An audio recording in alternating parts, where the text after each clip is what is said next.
I take up all the food, and I run outside to where Kiyo is, and I say, "Smell this."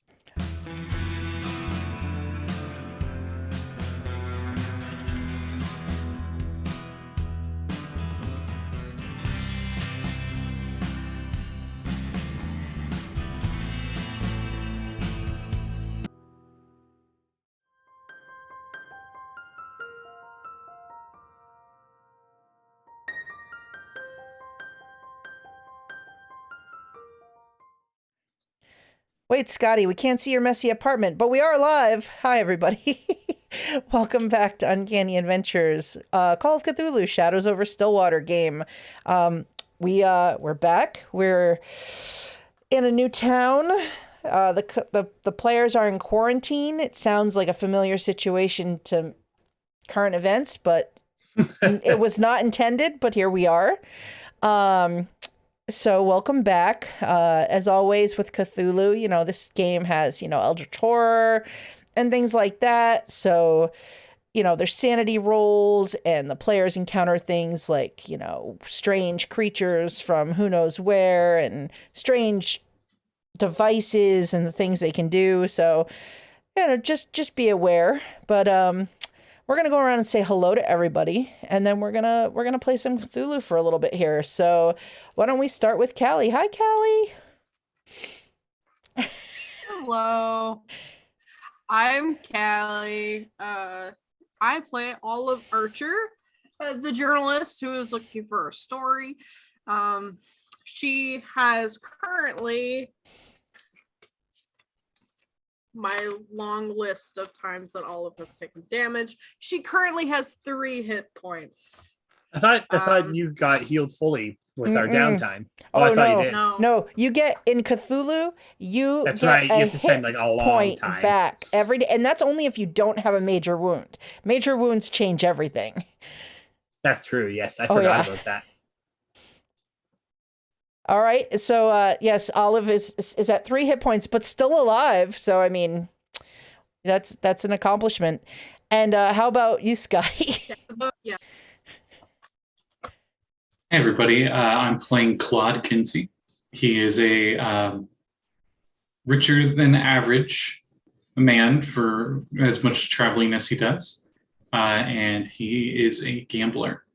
I would say professional gambler. It's probably the main form of salary he gets because he's very good at it. Very nice. He was on his way to this town and then quarantine. So yeah. Just to compare notes, how many hit points does Claude have so we can see how far Olive has? I believe 25. Yeah. Yeah, 25. Excellent. He's at full health. Very nice. And how about you, Vex? Well, I'm playing Kiyo, everyone's favorite any damageless speedrunner at this point. Yeah, how many HP is Kiyo sitting on? 32. Jesus. Oh, Olive. It's really funny because I built Kiyo to take damage and to draw attention, and Olive has done everything she can to put herself in front of Kiyo. It's true. It's true. Literally, she is a dodging HP tank, and Callie's like, I'm running in! I'll take the hit! No. Yes, everybody loves Kiyo. Kiyo, who has literally stood point blank in front of things and managed to scare them away more than they've managed to do any damage to her. I think the funnier one is the sword fight she had with the skeletons, where she dodged the first one and the second one would miss her. Every time. Every time. I feel like they got in each other's way was more of the problem. They were too excited to try to hit Kiyo. They paid for it. It's true. And just so you guys all know, so Callie, you have 2 advantages sitting in your little block by your text there. It looks like Scotty has 1 and Vex has 2. So if you want to use those at some point, it lets you roll a bonus die and try to improve a roll. So, and you can use those for pretty much anything you want except sanity rolls. So, but yes, so last time when we played, the group managed to get to the town of Santa Rosita, and they were met with armed guards sitting out a little ways out of town on the main roads heading in, and they were told that due to rumors of some sickness in Stillwater, the leaders of the town here wanted anyone trying to enter town to spend a couple days in quarantine to make sure that they weren't bringing anything in that was unexpected. And so all of you very kindly handed over your weapons and things like that, though I think some of you might have held on to ones that were not obvious weapons, perhaps a parasol or something of that nature. And you were quickly led into this kind of, it's like an old sort of railway depot that's been converted for the purposes of having guests. Also, they took your boots and shoes because they figure you're not going to wander off without shoes on. Obviously, they have never met Olive Archer before, but they may find out that shoes are not a necessity to travel around in the night. Sure. Shoes are an option, not a requirement for Olive. So you got acquainted with your quarantine mates. There was the judge, Judge Rupert Hill, probably out in his 50s, mid-50s. Was a pretty affable guy. Brought along some pretty nice whiskey, so fun guy to have around. There was Matt McCoy, who is the middle-aged. You kind of got the hint that he's in the cattle business, but he was very sort of quiet, a little standoffish, had a nervous look about him. And then there was Johnny Crabaugh, who was the young 20-something sort of drifter, who looks like he's still looking for his luck at some point in this life. He hasn't found it yet.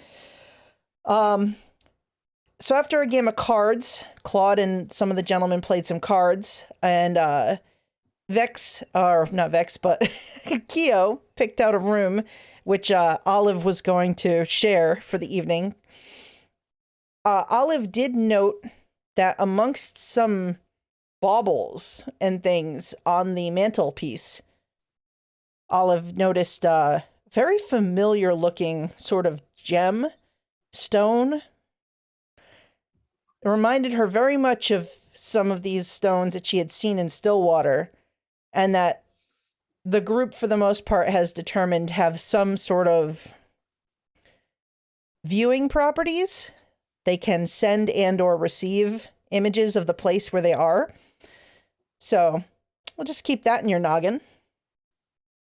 But eventually everyone sort of settled in and we're going to bed for the evening. So was there anything anyone wanted to do before the next morning? Sleep. Okay. So Kiyo's definitely interested in a night's sleep. How about Olive? I am going to.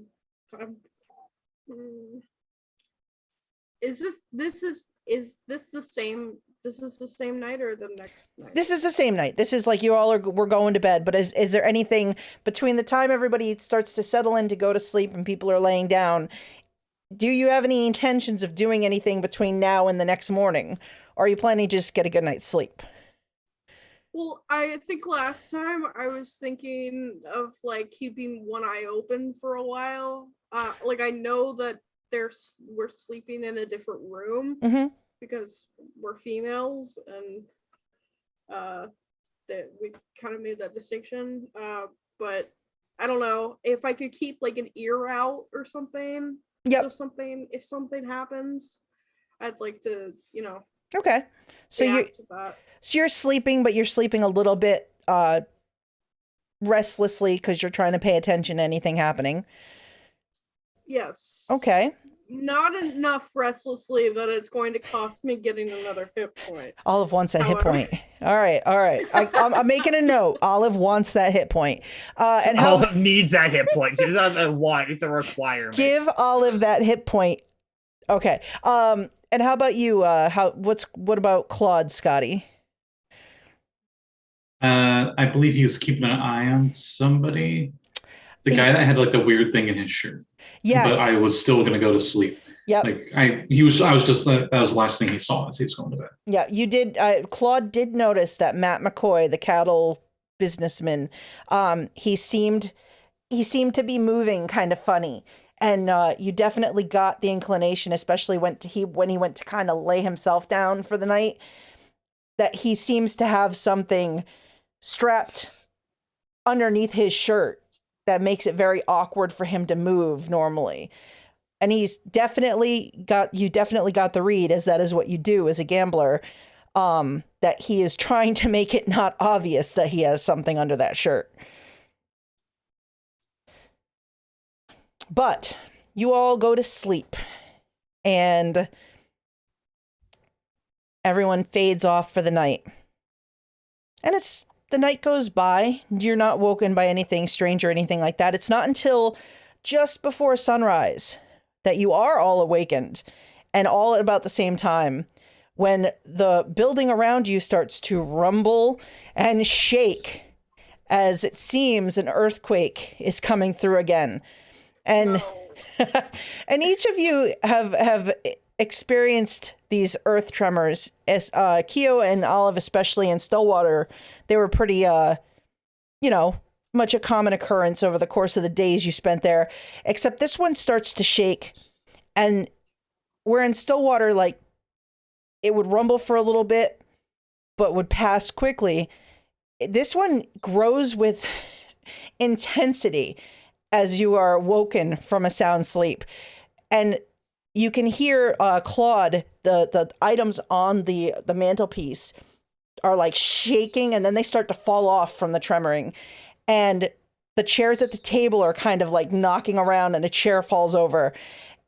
And this doesn't seem like it's going to pass as quickly, and it seems like it's getting a little more intense. What are you all doing in this moment? I'm just bracing myself, trying to make sure nothing falls over, and that I can get close to stopping from falling over. All right. You noticed the judge wakes up, and the first thing he does is sort of roll over and grab at the coat that he has kind of laid on the ground next to him, quickly checking on the safety of his whiskey bottle that still has about half of its contents left in it. Mr. McCoy tries to sit up in surprise, but he has to kind of roll to his side to do so, and he sort of runs to the second of the bedrooms, doorways, the one that the Kiyo and Olive are not in, and puts himself kind of in the door frame. And Johnny Crabaugh sits straight up, looks around with his eyes kind of wide, and says, "Holy hell, the world's coming down!" Leaps to his feet and runs to the front door and throws it open and runs outside, where, Claude, you can see the gentlemen who are working as the guards outside the building are sort of bracing themselves and trying to keep their horses that they have out there tied up from pulling loose and running because they're panicked a bit. In the bedroom, Olive and Kiyo, the walls are rumbling. The bed is kind of like bouncing a little bit, Kiyo. And the window in the back corner from the trembling, all of a sudden there's like a cracking sound as it shatters a little bit. One of the panes breaks from the earthquake. And Kiyo's gonna kind of roll off of bed and try to get herself into somewhere where she can brace as well. Olive, as you wake up to this, you do gain back your hit point for the day. Hey! So you now have 4. What are you doing as you see Kiyo bracing and leaping from the bed and bracing during this tremor?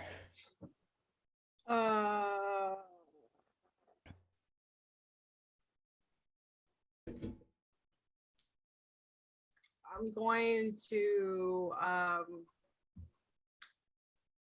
I'm also going to brace. I think that's probably the most self-preserving thing Olive could do, is brace for impact. She's not gonna run out and try and fight the earthquake? You know what? I was gonna say she was going to run out and see what was around, but I decided not to. All right.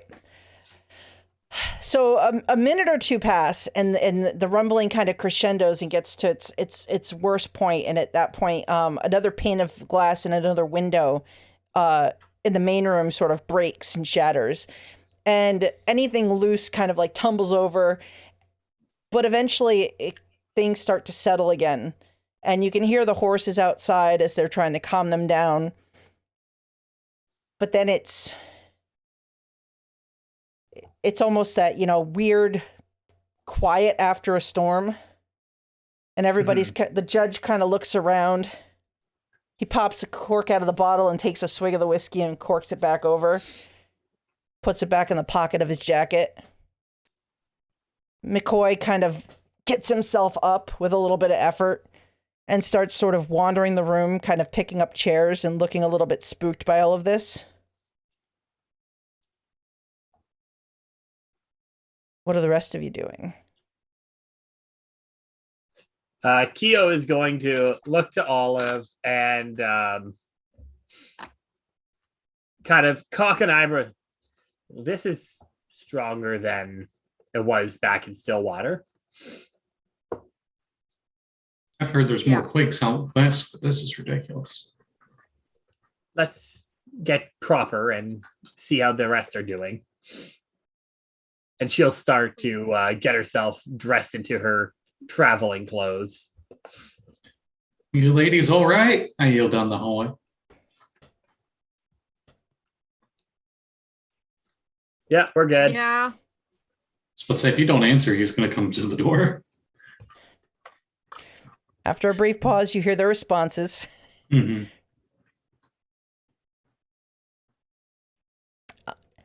A moment or two later, the door, which is kind of closed itself behind Johnny Crabaugh, opens again. He pokes his head in. He's like, "Everybody all right? Did the ceiling fall in on anybody?" Surprisingly not. How does the ceiling look? It looks pretty good. This building is pretty solidly built. It was obviously built for, the purposes of storing and bigger machinery and things like that in the past, and probably as a work area too. So it's a pretty sturdy and well built little place.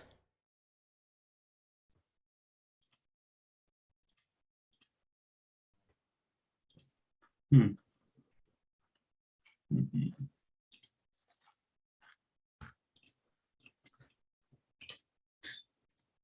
How many days do we got left in here? Did I say 2 more? So they told you that you have to spend a minimum of at least probably 2 days in quarantine before they let you out. The judge and Johnny and Mr. McCoy all are probably going to go sometime this morning and be allowed into town. So then it'll just be the 3 of you. All right, so we just got 1 more night at least.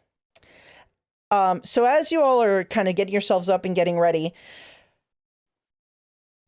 Claude, you hear like the sound of a cart kind of wheeling up outside, and you hear them kind of pull up and pull the horses up, and you hear some kind of chatter between the guards and whoever's pulling up out front. The judge looks at you and he says, "Well, that'll probably be the breakfast wagon."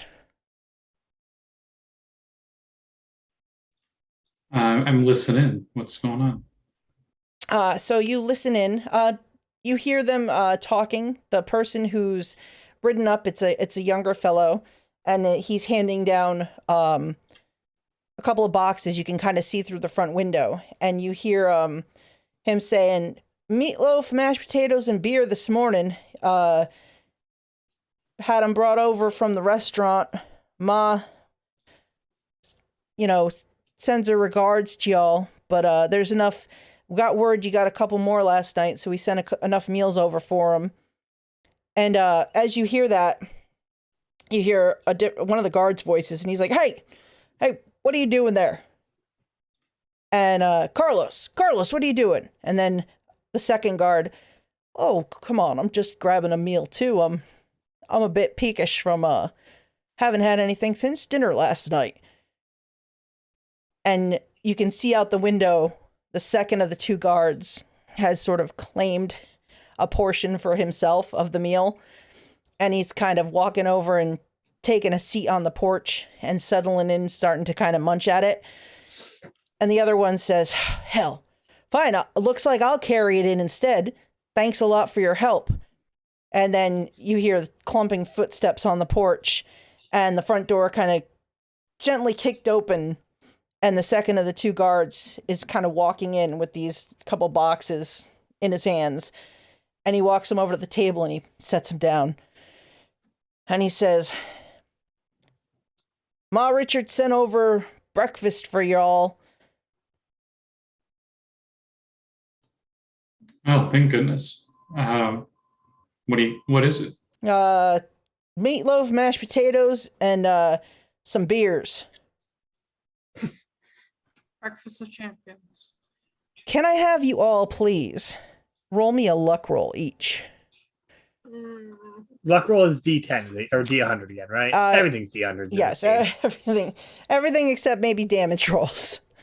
God, can you imagine the D100 damage rolls? Wouldn't that be amazing? Though I did try to roll a D100 sanity loss one time for players, and I rolled a 2. I remember you telling us about that. Yeah, so that was disappointing. Well, I rolled a 15, so it's definitely under my luck. Okay, so that would be a success. Claude That'd got be a even success. a hard success. Hang on, I'm trying to grab my stuff because I'm dumb and I forgot to take it. Callie, you take your time. I got a 28 out of 49, I think. Yeah. Okay, so you all right. So Olive and Kiyo, you make your way out from the bedrooms as this is happening, and this guard is putting, the food out, and the judge has kind of gotten himself up, kind of dusted off, kind of straightened his shirt a little bit, excuses himself to go out to the outhouse and kind of goes around to the back. Johnny walks over and kind of takes a seat, and he grabs one of the beers. He pops one of the beers open and starts drinking a beer to start with. And Mr. McCoy sort of hangs back a little bit, like he's interested in the breakfast, but he's kind of Claude, you notice this specifically. He's kind of adjusting himself, like having slept. He needs to kind of fix whatever he's got there under his shirt. You okay there? He looks over and with a nervous look, and he's like, it just, rough pain in the back from sleeping on the mattress on the floor. It's fine. I'm fine. As he says this, Kiyo, Olive, and Claude, you hear from outside the front door on the porch,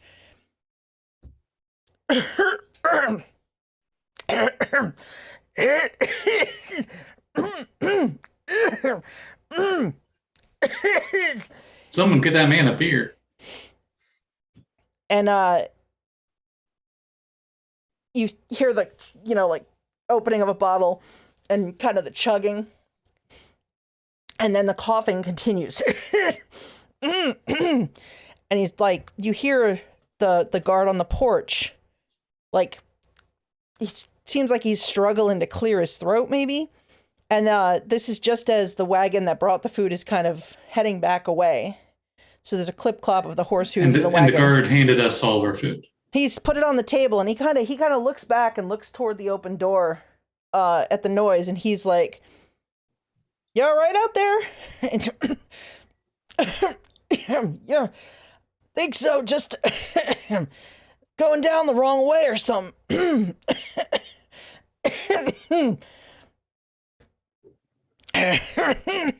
And it continues, like he's struggling to clear his throat.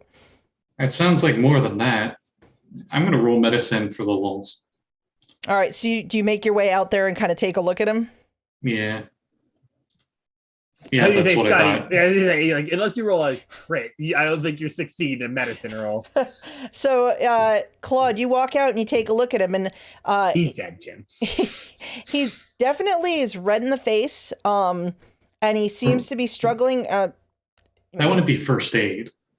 Well, if you think it's potentially could be choking, but you did think you heard that if he's still coughing, then his airway's still clear. maybe you just have to wait and see if he clears it on his own? What do y'all want to do? Man, if only we had a doctor with us. Somewhere distantly, the Dr. Viola looks up from a book she's reading somewhere in Stillwater, on the porch maybe of the doctor's office there. I try to make sure that they keep themselves upright. Because a big mistake when you start coughing a bunch is you hunch over and it makes it worse. Yeah. I know, I have issues swallowing some food. Can't hear y'all. What? Can I inspect the food that we're given? Oh, sure. If you you want to check out the food, let's see. I'm sure it's fine. No weird like black splotches all over it or anything gross. So why don't you you could give me, well, what are you thinking? How is Olive like looking at, what are you thinking, Olive, for looking at this food? What I've got.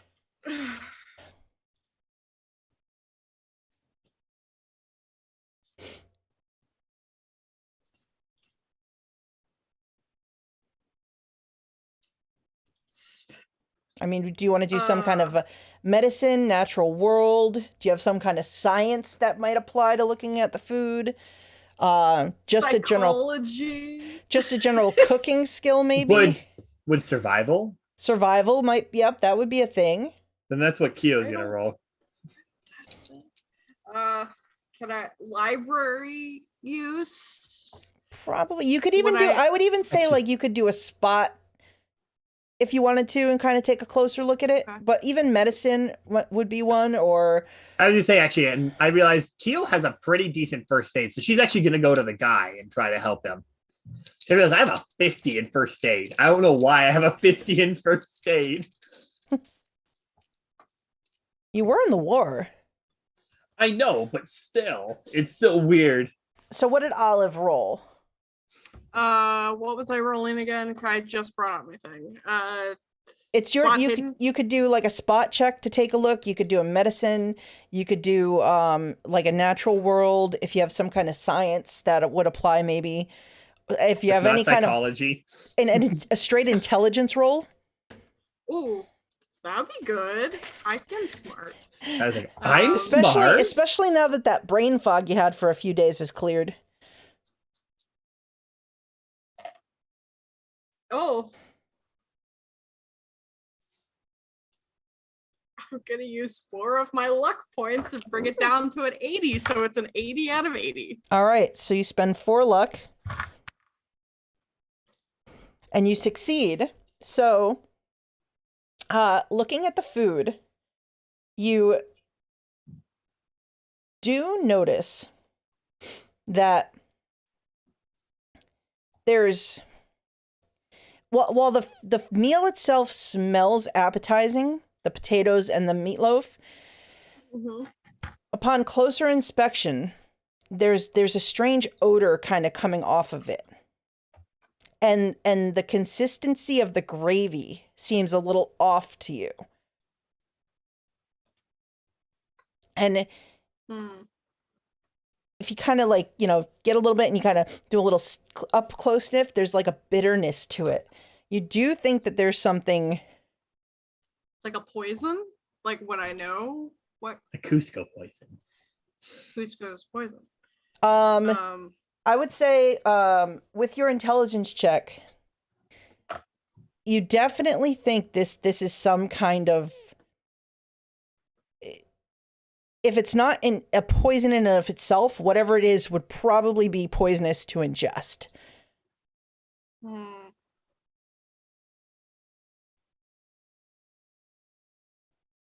That's not good. I take the food. Johnny is leaning in with a fork and he goes to scoop up a big piece of meatloaf. Get it out of Punch him in the face. He like kicks back, spills his beer, and like backpedals away and kind of bumps into Mr. McCoy, who's startled, like backs away too. And Johnny's like, I'm sorry. I was not a gentleman. I should have let you eat first, ma'am. No. I take up all the food. And Nap. I run outside to where Kiyo is, and I say, Yeah. "Smell this." All right. So as there's this commotion inside, Kiyo, before Olive runs out the door, you and Claude have crossed the porch to this gentleman, Carlos, who is like clearing his throat and coughing. And as you have gotten to where he is kind of sitting on the porch, he's kind of like tried to stand up, and he's like put one hand on one of the support railings of the porch, and you see him like he kind of seems like for a second he's almost like he gets a little dizzy and he like wobbles a bit before he steadies himself, but he keeps hacking and coughing and kind of starting to seem like he's gasping. So Kiyo, you were going to try to do a first aid check. Yes, and I rolled a 2. A 2? What kind of out of what? What is your first out aid? of 50? All right, so that is probably an extreme success. I think that's an extreme success. Let's This is see. what? Out of 50? It's half and then 3/4. Yeah, so an extreme success would be 10 or below. So that's an extreme success. So that's very good. So, yeah, so you immediately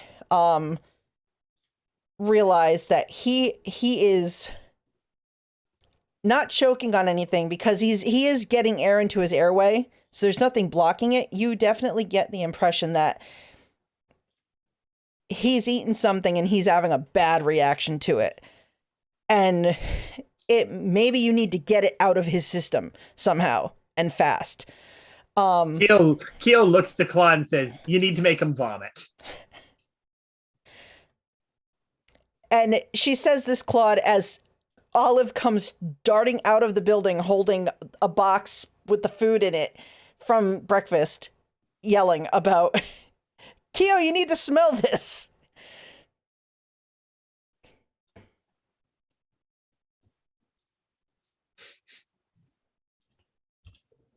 The feud is bad. I said it twice, so it came out weird the second time. The food is bad.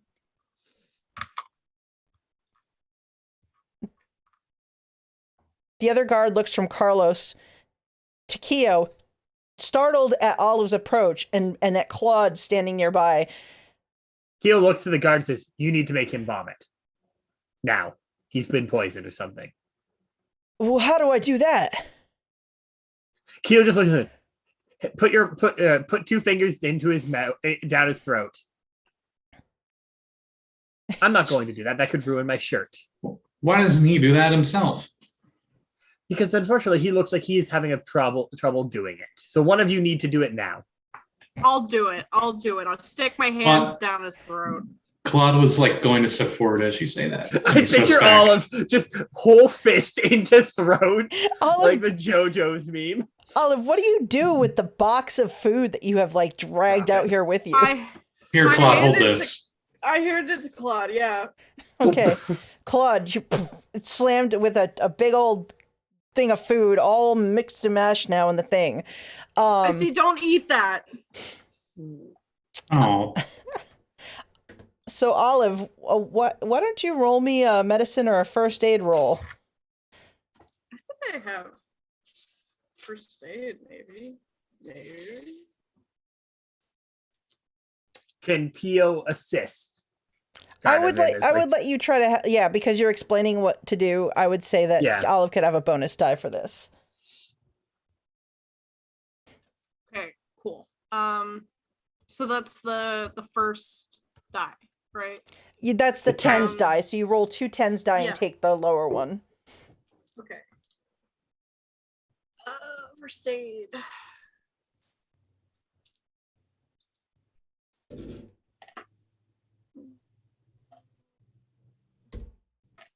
Oh, 15 out of 30. Woo!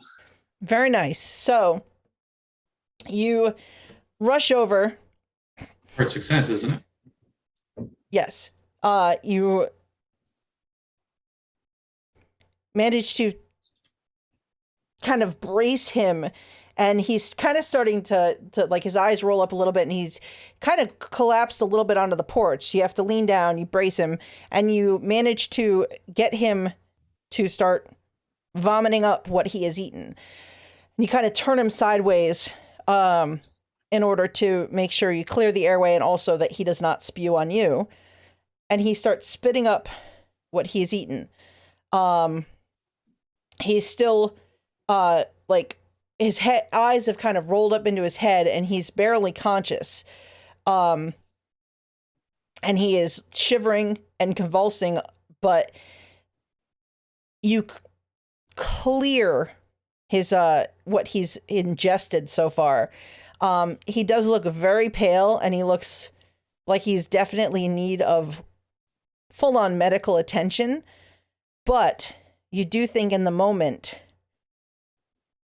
that you have at least staved off him dying. He's going to need help from probably the town doctor as soon as possible.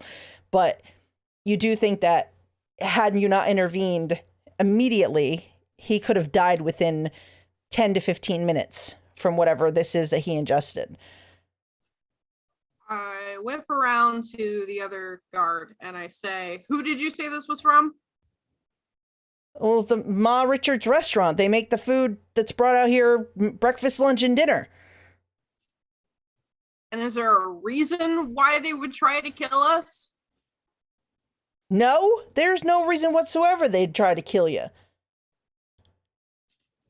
I point to the guard on the ground. Clearly something happened.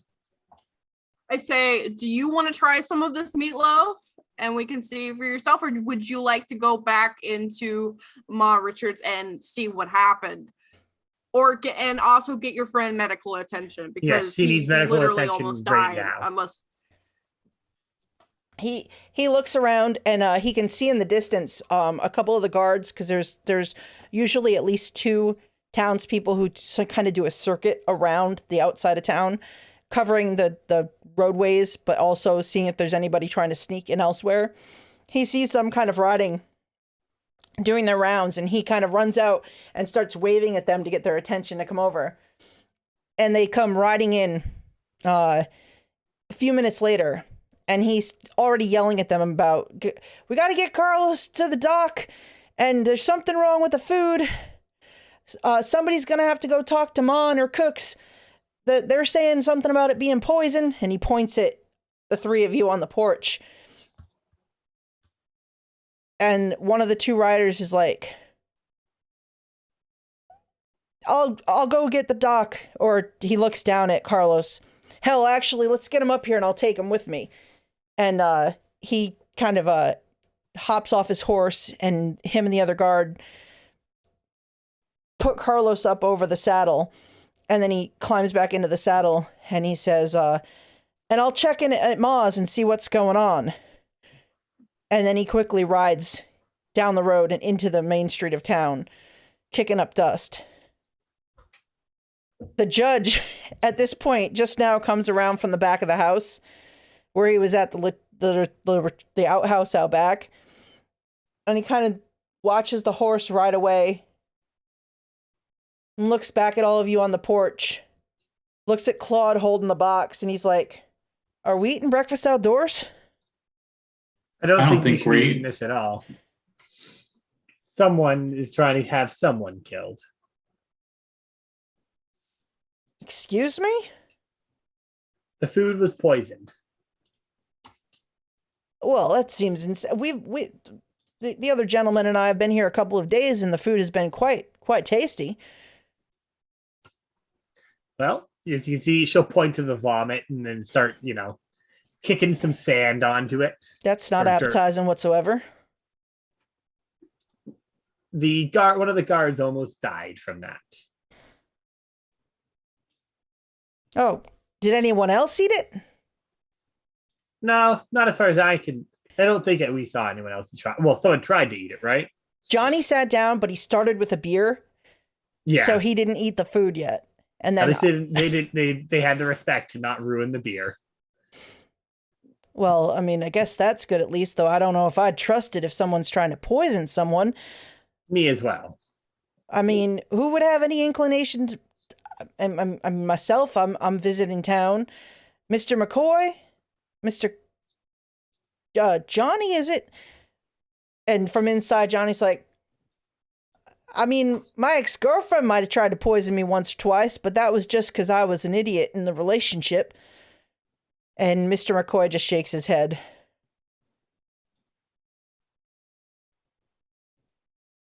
I need to wash my hand because I just stuck it down a man's throat. That is fair. I'm gonna...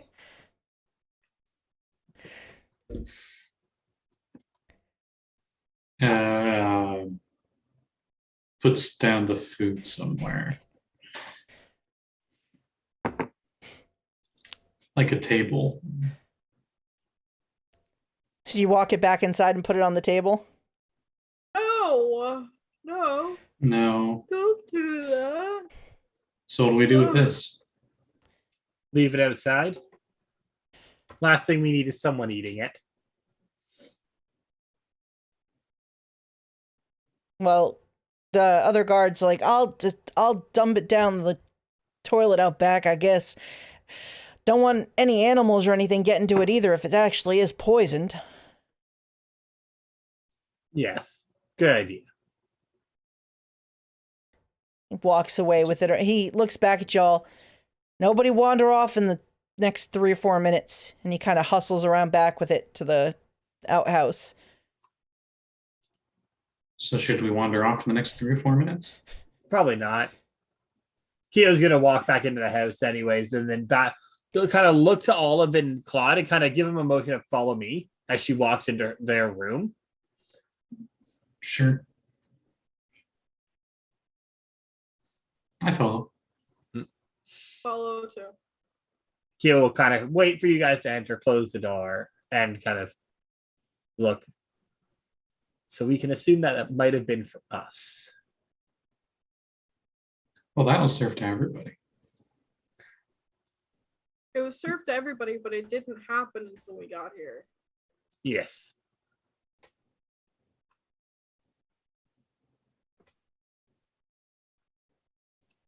Right. What, you think this is work of them snake people or whatever? I mean, they clearly knew something that she kind of looked. Did Olive mention the show Kiyo the I think I observing showed thing? everybody. I don't think you did. No, because Kiyo was already in her room. Oh, I will run out and I'll grab it and I'll bring it back in.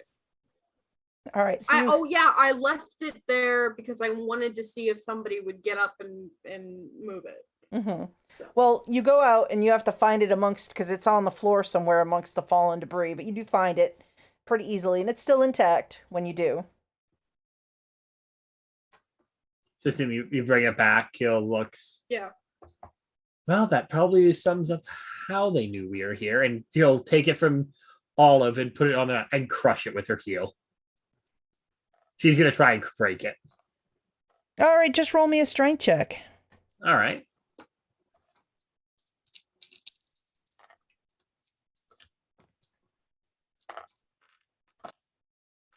$75 out of 75.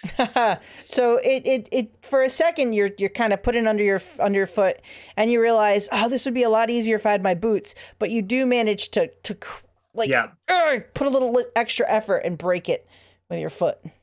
Yeah, kind of looks. Well, we know some people here want us dead. Question is why? Kiyo will look to Olive and then motion to the burn she still probably has from the thing. I think we have a few reasons why they might want that. Okay, well. We might have caused a few reasons as well. Okay. But if they have like invaded another town. Okay, has it always, because I was under the impression that she just like kind of like walks around with her head just like, she's like, I don't. She pulls out her notepad. And she flips through the notes of the people that she's met and everything. And then she looks at Kiyo and she's like, I wouldn't even know where to start. I don't know that one feller. I would know in character. The guy who's been shifting around a lot. Mr. McCoy. I don't know that one feller, Mr. McCoy, seems mighty suspicious. Doing a pretty poor job of hiding something.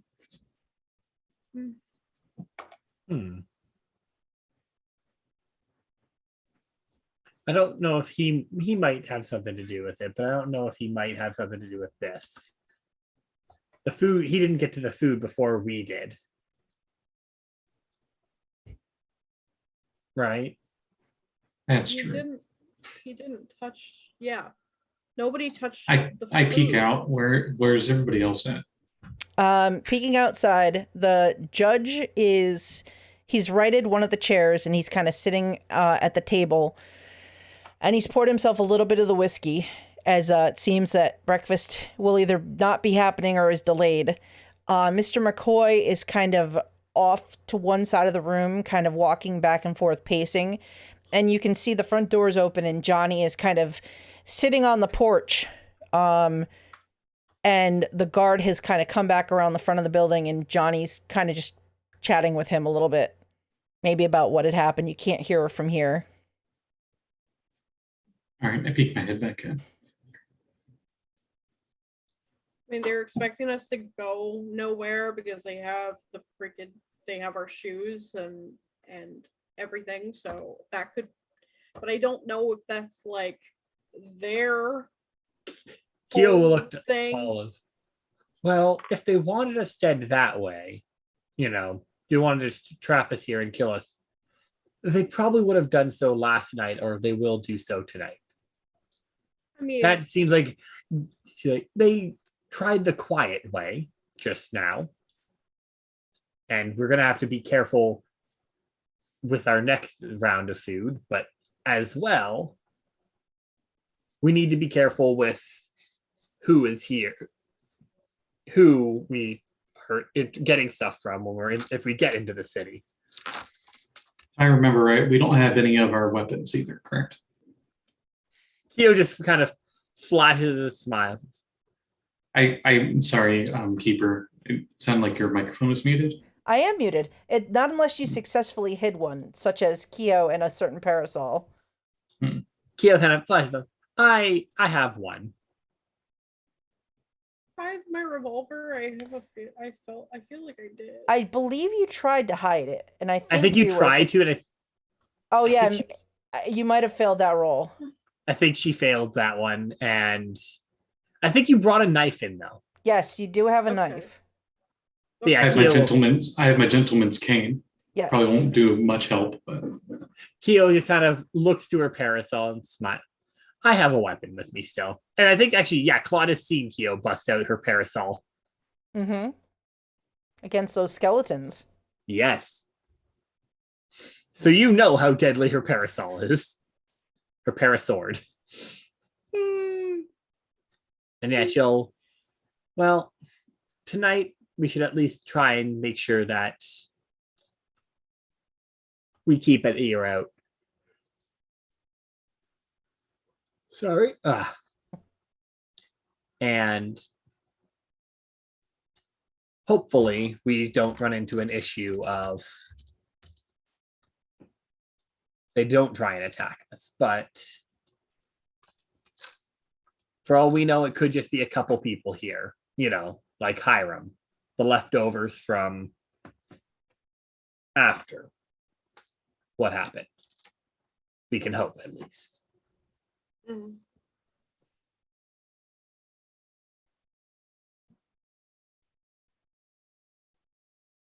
Okay.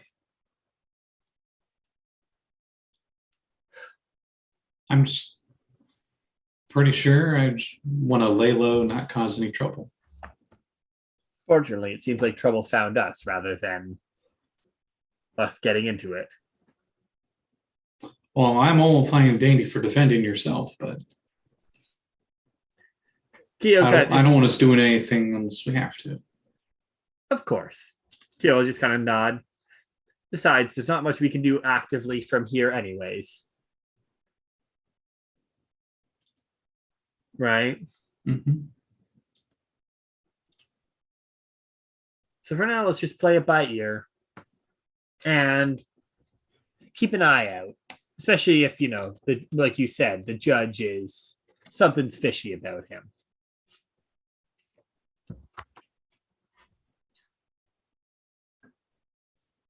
Q will stand up and collect her parasol and look for the rest of them.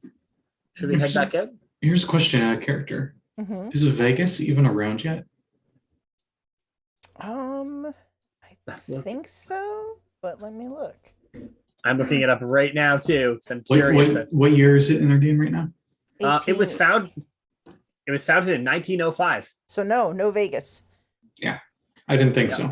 I didn't say it's only old Vegas. Mm. Yeah. It was the 20 it was not, and it was incorporated into 1911. All right. Good to know. Yeah, so we are still a long ways away from. That's why all these side card games in these small towns and things are such a big deal still. It's the only way for these gamblers to make their money. When did, curious on when it became the gambling city? Probably after the 40s, like most things. It looks like actually after the 50s. After World War II, it then became. I literally just found. Yeah, following World War II. Yeah. After the 40s. Yeah, that's cool. Like most Americana. But anyway, so I guess Claude's just going to be laying low, probably playing solitaire and whatnot, pass the time. All right, so you come out from the back bedroom, and you note that the judge and Johnny and Mr. McCoy are kind of gathering their things and getting themselves situated. And Johnny's like, well, it looks like our stay here is coming to an end. They're going to give us our reprieve and let us go into town here. So looks like y'all are going to have a little more space. And he kind of looks at Claude and he says, I didn't have the extra coin to take part in it, but considering you didn't get any breakfast, if you give the guard a little bit of money, they'll go into town and pick up more specific things to your liking, like if you want them to get something to eat or to drink or something, they'll go pick it up and bring it in for you. Might fine tip. Thank you. Yeah, I would have taken advantage, but I couldn't afford to. So, but you look like you've, especially winning some poker last night. You look like you can. You just staying in town for this, or? Yeah, I'll be in town for a little. I'm just kind of, passing through, looking for, the next big break. You know how that goes. Mm-hmm. He goes into his shirt and he pulls out a money clip. It's fine. And he flips out a few ones, and he says, "You got to start somewhere." And he hands him 10. Yeah, we'll go $10. 1800s. That's quite a bit. Yeah, Johnny's jaw just drops, and he's like, Nowadays, it's like, what the fuck? Maybe a lunch. That. Thank you so much. That's I appreciate that. That's really really helpful. No thanks needed. Just make sure it's good use. They say $10 in 1800 is $219 today. Mm-hmm. Don't waste it. He just smiles, and you hear him as he takes it, and he's like muttering, "Thank you." He's like, "I could get a room, and I could get a meal, and I could buy a nice new shirt." And he just kind of wanders out the front door. The judge looks at you and smiles and says, "That was a kindness." What can I say? I have a weakness for the youth feeling that they need to make themselves something in this world. Mm. And Mr. McCoy quietly, as you're talking to the judge, quietly tries to just slip out the front door without any goodbyes, just walking, collecting his boots from the guard and a couple other items and things, his gun belt and some other things. Kiyo's like, man, I'm having so much trouble holding all this gold ingots that I have. What do I do with all this money? Juggle. She worked hard for her money. Mm-hmm. In the Such a distance, Claude. yeah, outside in the distance, Kiyo, you can see your little carriage and your driver still camped out past the quarantine line outside of town. Mm-hmm. At one point or another, they may even wave if they get a chance and see you. Actually, Kiyo will kind of see if she can wave her over to them. Well, if they come in, they're in the quarantine. They're already actually in quarantine. They're quarantining separately from us. That's what I instructed her to do, was quarantine separately. And she'll actually go to the guards and say, if it wouldn't be too much trouble, I just need to get some food from my cart. Well, given the food you guys served us was... No, I mean, we're having them bring something else in for you this time. We're having somebody keep an eye on it. We're getting it from instead of going through Maz, they asked her, and nobody there seems to know what happened, but they picked up some breakfast from the guest house, the Silver Dollar Guest House. They usually do breakfast first thing in the morning for their guests, so we had them just pick up a couple plates for y'all from over there, and they're bringing them on over. And I trust that this will be up to our liking then. Yeah, it should be fine. You shouldn't have any problems. I don't know what happened this morning.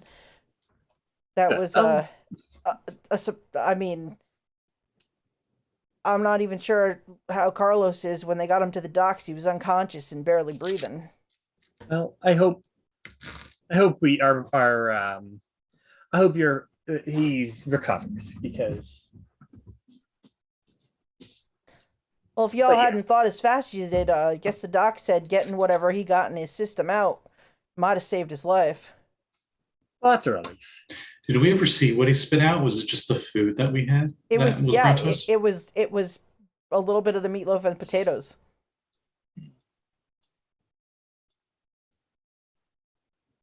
All right then. Yeah, she'll just return back to her. You do the Commander Shepard, where you just kind of awkwardly walk away. I've got to go. Walks away. Walk away. Johnny and the judge give y'all a wave as they have put on their boots and collected their items, and they start to head down the main road into town. And the three of you are left inside the quarantine cabin, all on your own. After a little bit, new plates of food do arrive. This is some bacon and eggs, some sausages, and a little bit of steak.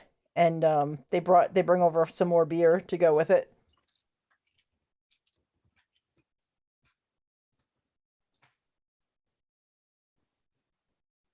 Yeah, Kiyo's 100% checking this food.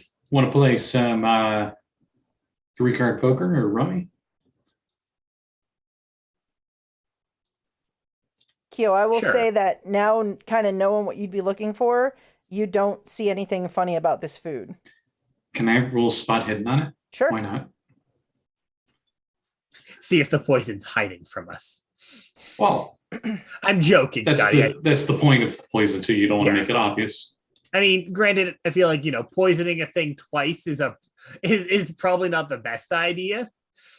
Well, I just want to point out, if you see the 33 I had rolled earlier in the chat window, yeah, that was how much damage that poison would have done without any interference from you, and help that. Jesus. Yes. So it's also probably pretty good that y'all made your luck rolls to notice him coughing and hacking before you all partook of your breakfast. because that was what your luck rolls were for. I figured as much.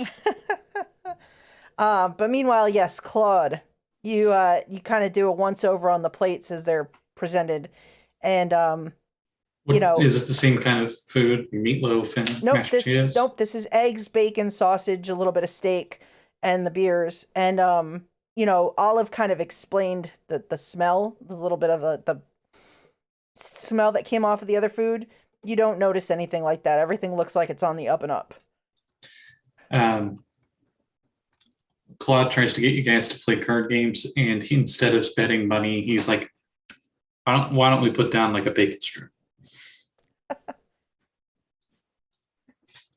Kiyo will accept. She likes to play some cards.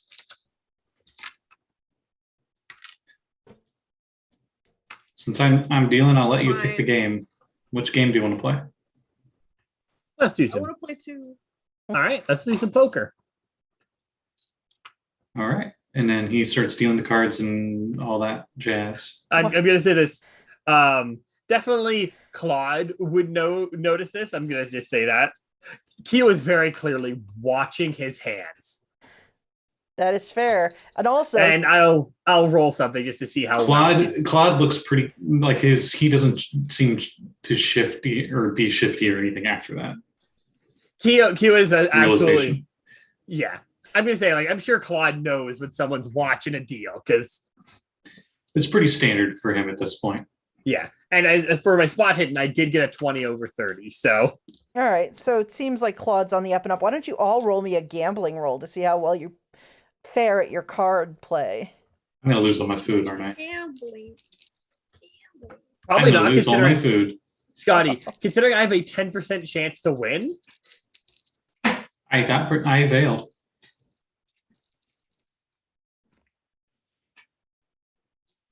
So I said I had a 10% chance to win, and I got a 10.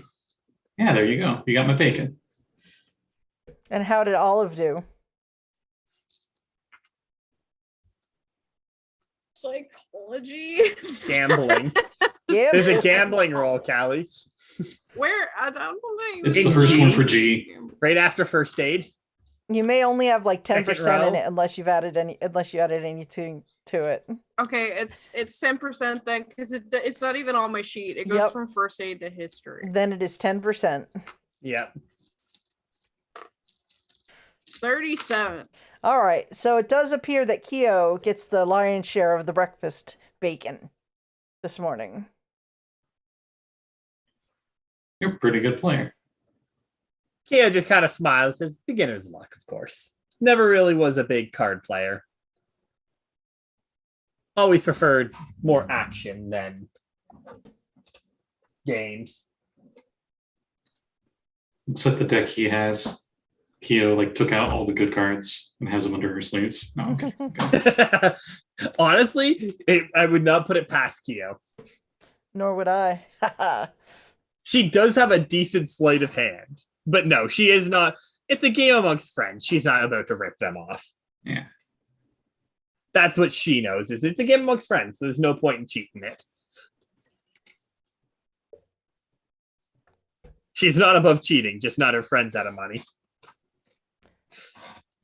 So, Anyway, aside from cards and breakfast, you all kind of figured the day is going to go on pretty much like this. Is there anything any of you want to discuss or want to try to do during the course of this day while you are stuck? One thing Kiyo wants to do is actually go around in the thing and look around for anything else that was like, any more stuff that could have been left behind, like for the observation of them. Because now she's paranoid. That would be a spot hidden roll for me. All right. Claude's gonna go talk to the guard, see if he can get some stuff. But I'm just wondering what kind of stuff. That's the wrong tab. You would be able to ask for, like, if you're looking for any kind of like food, if you want like maybe some clothing items picked up, because there are a couple of there's a tailor and there's also like a dressier shop in town. If there's any specific alcohol or maybe treats that you were looking for while you wait, anything of that nature. Like if there's sort of like special items, like when you're in prison, it's like that guy that can get you stuff. That's the Commissar, guard. yeah. Nice. I got a 25 out of over 30, so. All right. And so Kiyo, throughout the day, you kind of do a once over, like check all the nooks and crannies of the space that you're in. And it seems that one stone that had been sitting on the fireplace is the only thing that kind of stands out as out of place as far as like what you would recognize as far as this strange technology that you're becoming That's used a good to. sign, at least. Claude will try to get more bacon. He'll also try to get.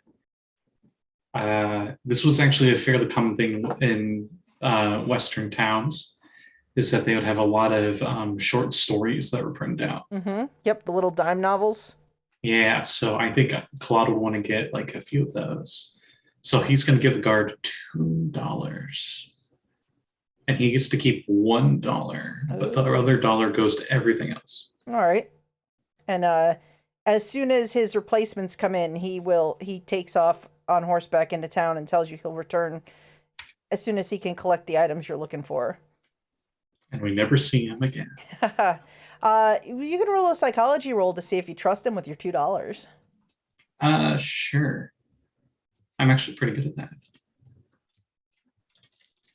Yeah. So you think that he'll keep to his word and he'll take his dollar tip and go and collect the items as best he can. I'm trying to be the equivalent of a good patron at a restaurant in America, specifically. Kiyo will actually, no, I was just saying, actually, they're like, no, she probably can actually, once they're done quarantine and she can get it from her cart. She's going to go get a mask.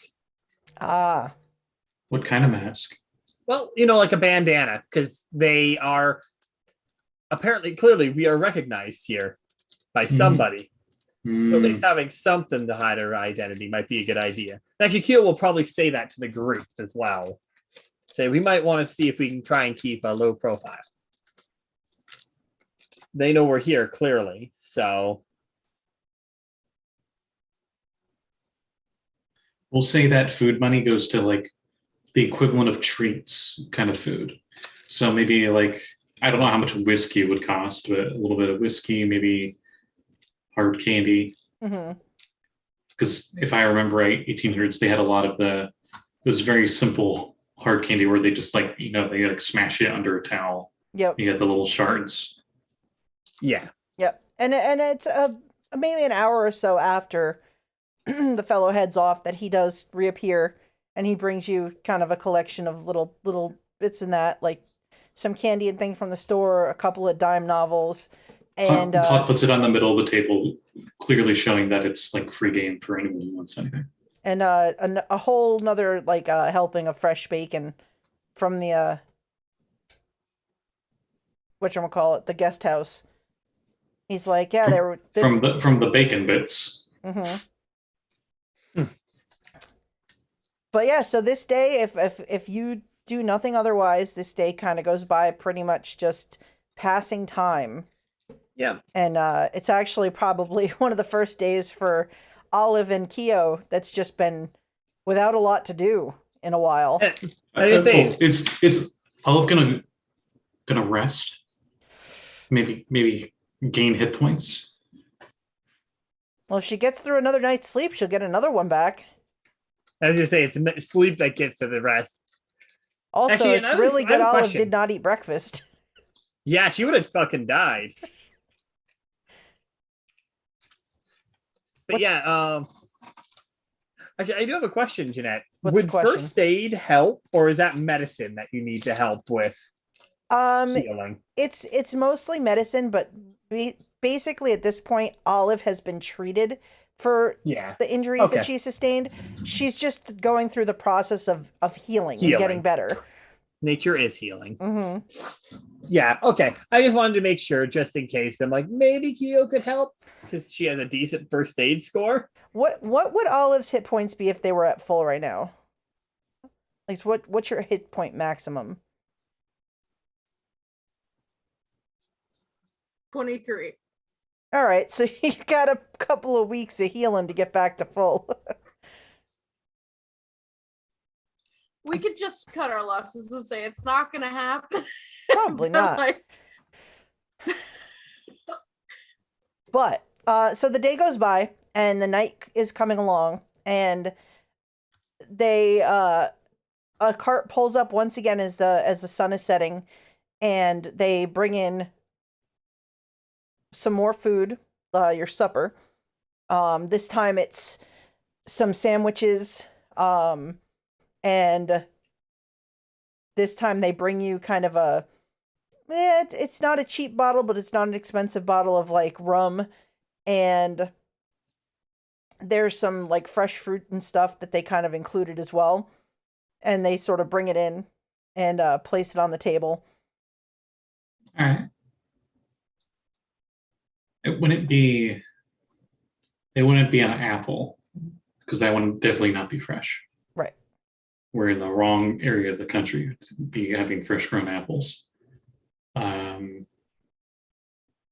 What's some fruits that grow natively out west? That's what I'm trying to think of myself. Pineapple doesn't really grow native out there. No. I mean, it can, but they Actually, apparently apples grow well in New Mexico. I think Scotty Peaches? said pineapple. Oh, peaches, apples, pears.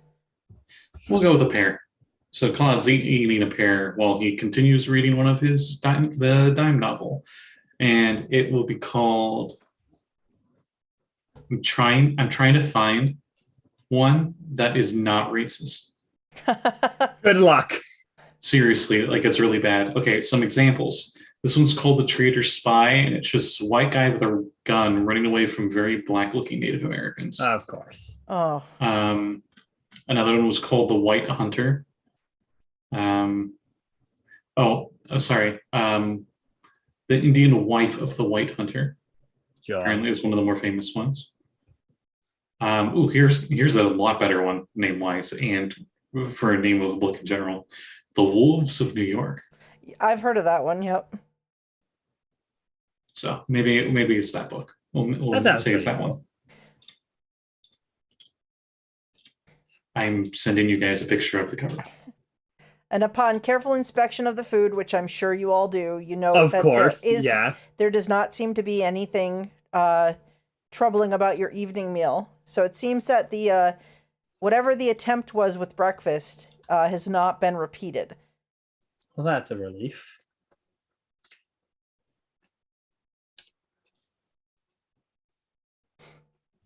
And actually, Kiyo will kind of look to. So Kiyo's going to try some of the candy Claude brought. Claude bought, I should say, not brought. Probably. I don't know how far south we are. How far south are we?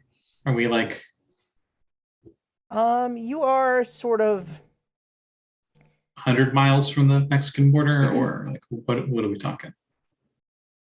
maybe a little bit further than that. Let's see. Okay, because I know a lot of Central American candies will be spicy, so they'll be like sweet and hot. Yeah, I do know that. I love that kind of candy. I know, but Canada gets all the crazy cool ones We because get they're always literally everything. Yeah, well, you guys are the guinea pig market. Like they do you guys first, and then they It go is to other amazing. regions. It is amazing. So maybe some of it is spicy, like it's cinnamon or something. Who knows? Okay.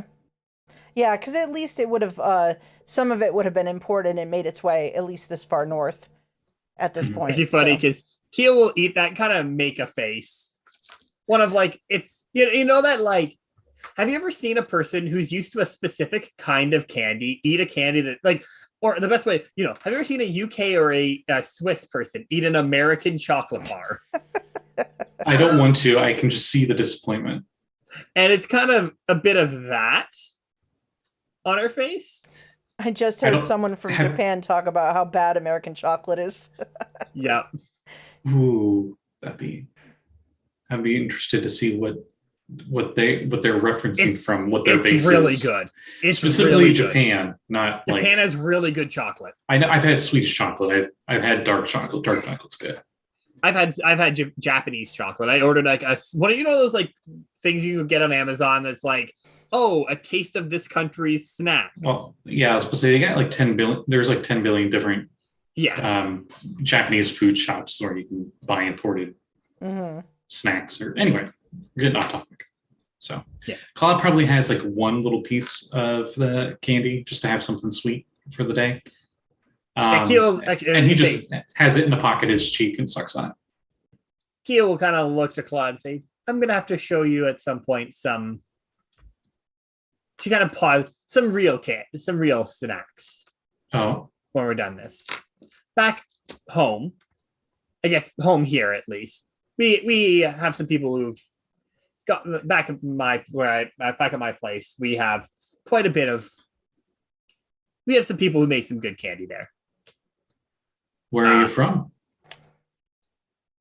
Technically here, but I have my own little plot of land out there. Eyebrows raised. You own your own land. Yes. What happened to your father? He unfortunately passed when. I'm not trying to be sexist. It's just a thing of the times. It'd be absolutely rare. No, he unfortunately passed, but that's not. I got that. It's mine.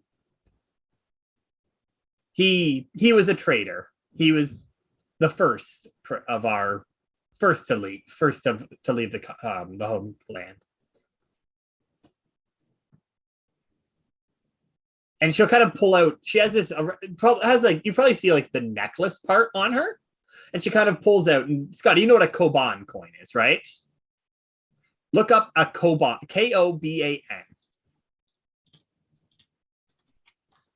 Found another good one of some 1800s American guy wrestling Russian dudes wearing fur hats. Yeah. The Boy Nihilist or Young America in Russia. Jesus. Anyway, sorry. So yeah, how do you spell that again? Koban. Oh, okay. Yeah, you know exactly. Point. It has a big, she has the necklace and it has a hole punched through it. Mm-hmm. And that's kind of like her good luck. She's like, this was one of the only things my father left me after he passed.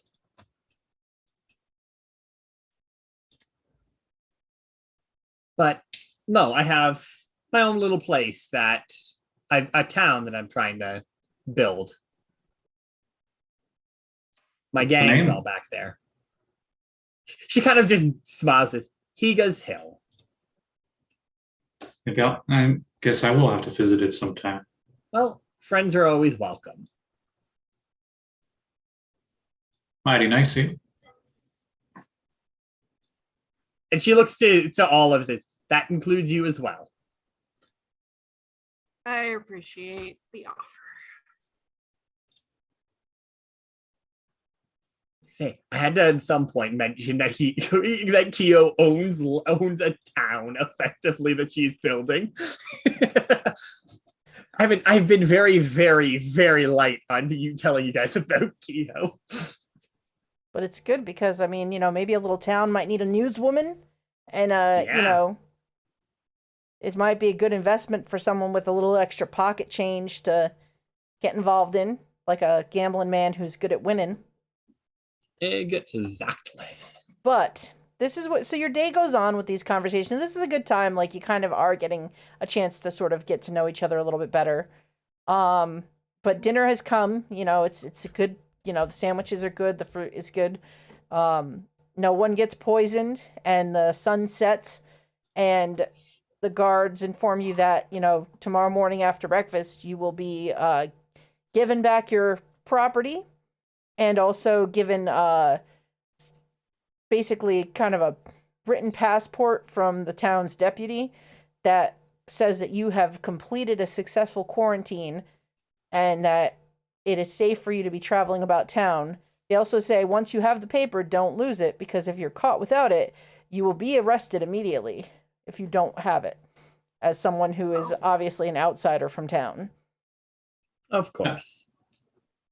I would take my handkerchief or some other similar cloth, maybe a bandana or something longer, and I'm actually going to have paper folded, and I'm going to tie it around my arm so it's visible at all times. It's not like open per se, but it's there. So, is there anything you want to do before you go to bed, during the night, or anything before the next day? So we're going to town, right? The next morning you will be released to town, yes. Oh, gotcha.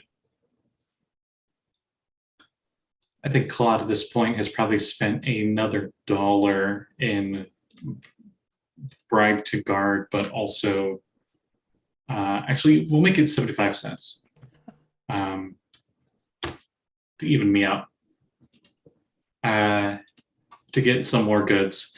So Claude's the rich guy in jail situation where he's just sitting there and he's technically in quarantine and can't leave the place, but he's set up as nice as he can for everybody. So if anyone needed anything with that little bit that was within reason, he would have had them get it from town. Nah, Kiyo's pretty content with what she's got right now. Maybe a little stick of graphite or something, or for Olive or more ink.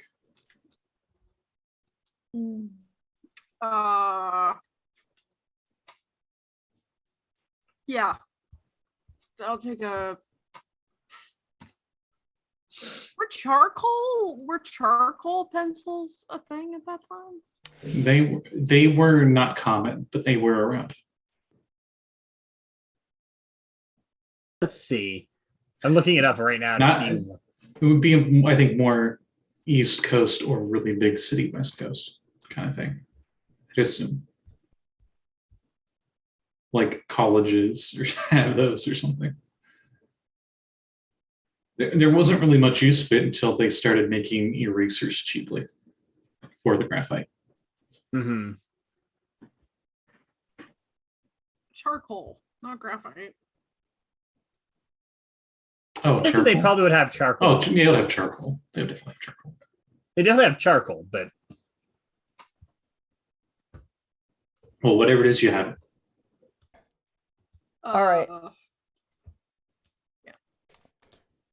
So you all spend another night here in your quarantine house, this time just the three of you. Mm-hmm. The night passes without any strange interruptions. Maybe sleep a little better now that the other three gentlemen are not here, just because strangers can make you nervous. That rock that got smashed. Mm-hmm. What happened to its bits? I don't know. What did Kiyo do with the bits? probably just probably just toss them outside. Okay. Maybe one of the days when he's sitting out there reading one of the maybe 2 or 3 dime novels he has, because they don't take that long to finish. No. He would notice the rock. And can I roll something to see if it gives me bad vibes or anything? A vibe check? I don't know. I would say you could roll I don't know, like a constitution roll, or what else do you have? I'll try a power roll. Ooh, okay. What kind of vibe does this rock give off?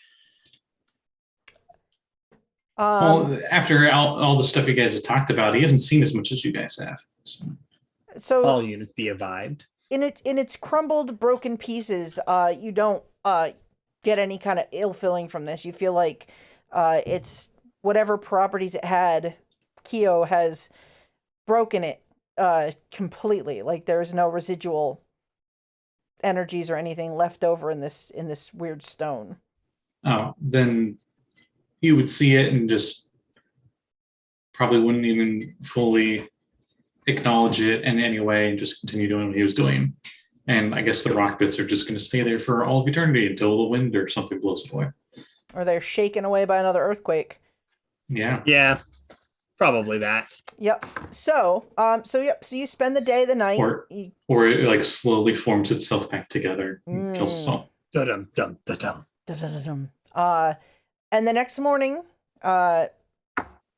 you all wake, probably feeling even more refreshed, having had a full day to relax as well. Olive gets another hit point back. Yay! Yay! Olive, how She many did hit it. points do you have? 5? 5. Oh my goodness. How many hit points do you get back each time? D4? It's One. it's 1 hit point It's a day. 1 HP per Okay, day. it's just flat 1. Yep. Okay. What year is it again? It's 1885? I think so. All right, then this works. I was just doing some background checking. Didn't really get to say it, but since you're talking about your hometown, Claude would also tell you that he's from a place in Utah, south of Salt Lake City, called American Fork, and that he was raised a Mormon.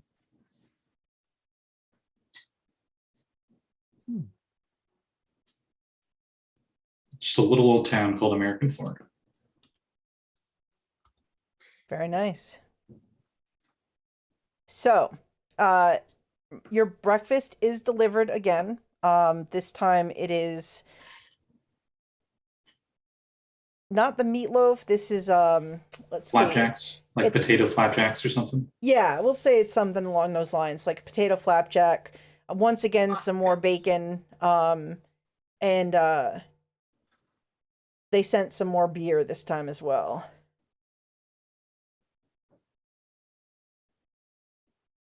I smell it. Does it smell bad? No, it smells pretty appetizing. Okay, Remy.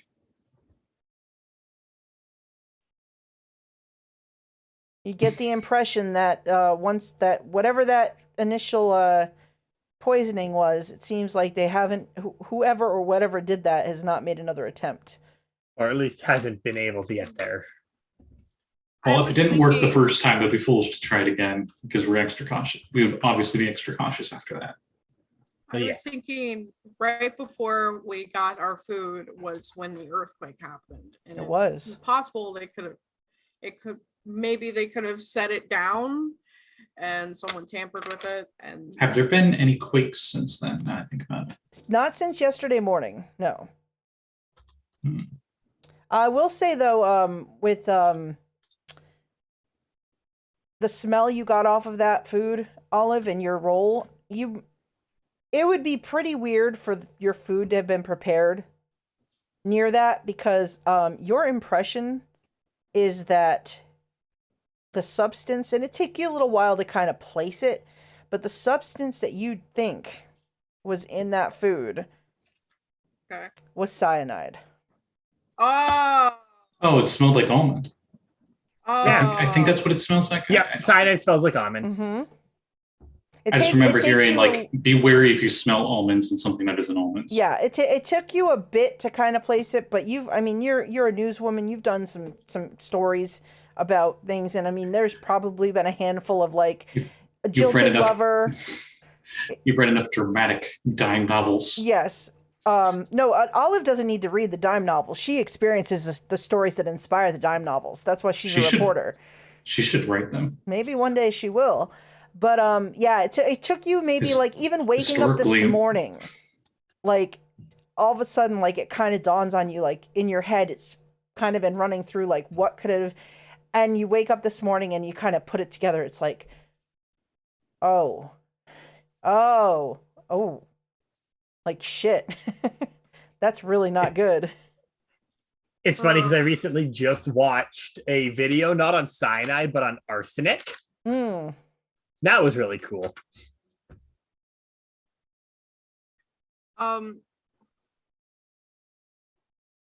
Cyanide. What I think, I'm not. I have a book of poisons, but they're mostly plant poisons. So that's yeah. Cyanide. What Olive think that the cyanide, it like her theory might be correct, and like I'm scared our keeper's rolling. it was put on top of the food, or was it like cooked into the food? Would I know? Your impression now that you've kind of thought about it and it's been rolling around in your head, you think that the cyanide was put into the gravy that went with the meatloaf and potatoes. Okay. So it could are you implying it could have been put in any time? Jeanette's implying more or less that it was probably put into it when it was mixed up or something like that. Probably. Okay. Because I'm trying to remember, because I used to, this is sound horrible, but I used to know that there's a temperature that cyanide denatures at, as with all poisons do. And yeah, I believe the cooking temperature would probably denature it. Okay. But I do not remember. I can't remember because it's been a while. I didn't know, because I do know that you can cook out things, but I didn't know if that was possible with cyanide. That's why I was asking. I mean, cyanide is a natural is a plant poison. Mm-hmm. I would say that your thought is that it's in apple seeds, Callie. It was probably it was probably mixed into the gravy after the gravy was cooked. So after it, but it was definitely mixed in before the gravy was put on the plates that were brought out, and the gravy was already on them. So you don't think that your guards are responsible, if anything else. Yeah. Okay. Cyanides are produced. I'm reading verbatim. Cyanides are produced by certain bacteria, fungi, and algae. It is an antefedant in a number of plants. Okay. Mostly in seeds and fruits. Yeah, like apples. Bitter almonds, apricots, apples, and peaches are prime examples. The apple is the one I know well. Mm-hmm. Mm-hmm. It's a weird Vex. bond of sugar. Yeah. I do that too. I'm like freaking, like, I don't know. My brain. Midnight Callie's arrived. Midnight Callie has arrived. Yay. When you said it's in apple seeds, I was like, yeah, I know that. I was confused. That's why, Callie, I don't know if you noticed the very confused look on my face when you said, I have a thing of plant poisons, but I don't think that'll help. I'm like, what? I know. I don't know. I'm so dumb. Fun trivia fact: Madagascar's bamboo strands specifically breed themselves cyanide to prevent things from eating it. Yep. Nice defense. Mm-hmm. I gotta find my poison book now. Also, I'm sending the video of the arsenic video, because this was really interesting. But you are after you eat your breakfast, the gentlemen who have been guarding you, the kind of approach and are bringing your personal belongings and your shoes and anything that you gave them the night before last, before you entered quarantine. And they also have 3 scraps of paper with the your names listed on them, along with the fact that you have been cleared to enter Santa Rosita, that you have to hold this paper and present it whenever asked. And it is signed by the deputy sheriff, who is named Wayne Valentine. Kiyo does, like, when they hand her stuff back, she does an intense scrutiny of all of the things that she left with them and making sure that they are in the exact condition she left them in. Yes, they have taken, Kiyo, with your very fine eye, they have taken very good care of your items. It does seem like their whole intent is not to, they don't mean to inconvenience or to do any harm. Their whole intent is just to, maintain this safety net between the town and whatever's going on with this disease that's happening outside. Once she finds out that it's, they're in the same condition she left them in, she kind of gives a nod of like approval, and we'll look to the guy bringing it and pull out $1 and say, for you, how much would it cost? How many guards? She'll look to him and say, how many guards? How many of you are there doing this duty?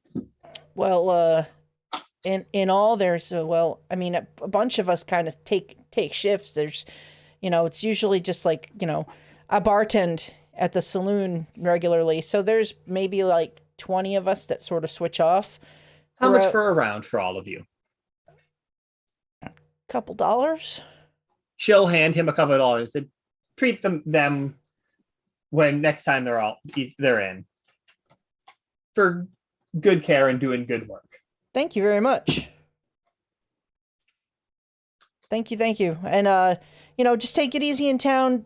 Some of the townsfolk kind of skittish with everything going on and a little nervous around outsiders. So just don't make anybody nervous. Just go about your business and everything. You should be fine. But we appreciate your cooperation. And I'm very sorry about whatever it was that happened with that mess yesterday morning. That was peculiar. How's he doing? Yeah. Oh, Carlos. Well, it was touch and go. The doc said that whoever made sure to get him to upchuck was really gave him a fighting chance. But the doc thinks he's gonna recover. He's gonna be down, that's a relief. But he thinks he's gonna be okay. That's a relief. It was pretty close, from what he says. Our regards to both the doctor and Carlos next time you see him. Sure will. And if you see him, if you want to look after him, the doctor's Dr. Martel. Thank you. We might do that. All right. What you got there? Ooh, book of poisons. So Cal is looking for a book of poisons. I'm going through all of my magic cards at the moment. Just a little information for y'all. So you're the other horses besides the ones that with your cart that you had stay out there. Do you need a writ for your friend out with the cart? Yes, please. All right, we'll make sure we'll get one to them and they can come in. Your horses, we set them up at Jameson's livery. It's first building on the right when you get on Main Street. If you head in down any points down the road, just head down this way. You can't miss Main Street. Most of the businesses are kind of lined up along there. You kind of just go down this road, and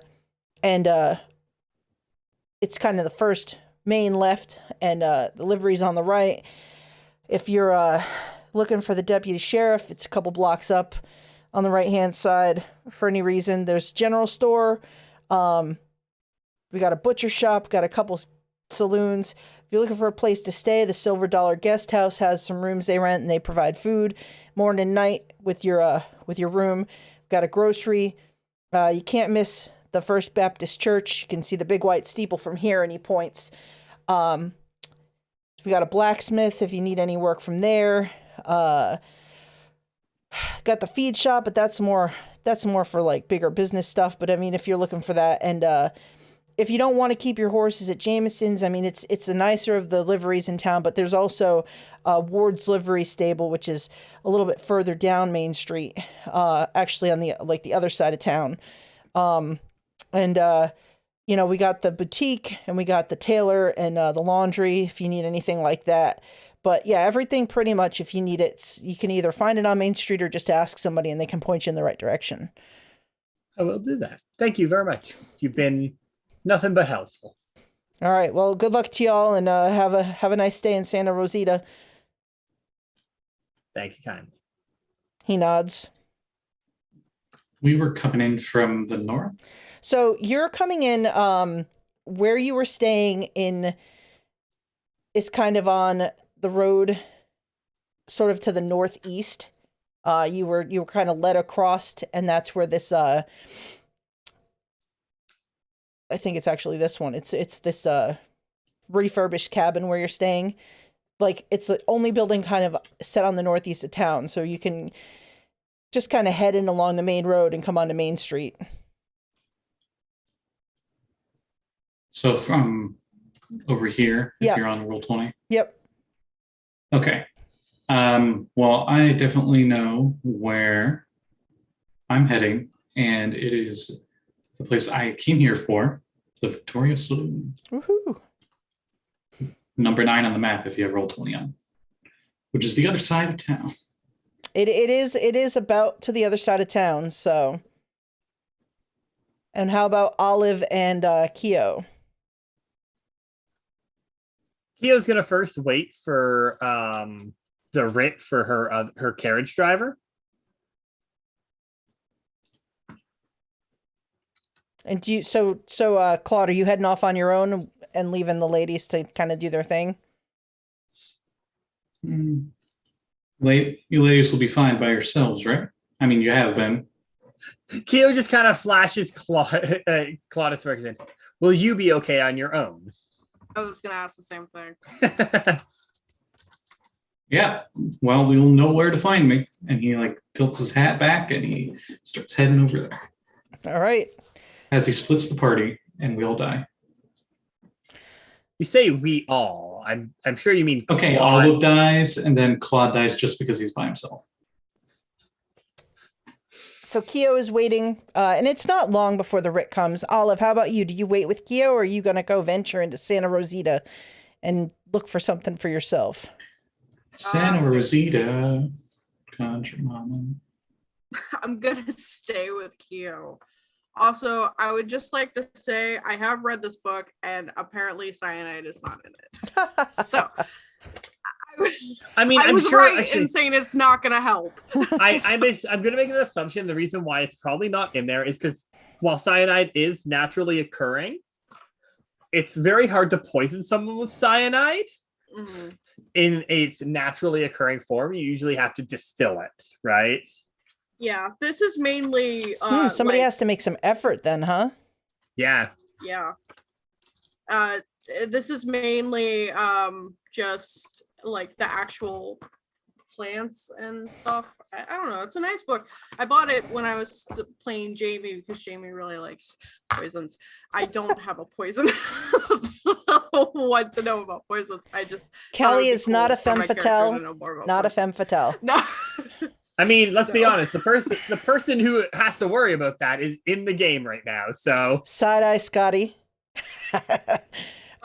So Jeanette, to get in that in mind, with like having to actually, how likely is it that someone would have cyanide just on hand? I mean, distilled and ready to poison may seem a little odd. I mean, perhaps an apothecary or a doctor.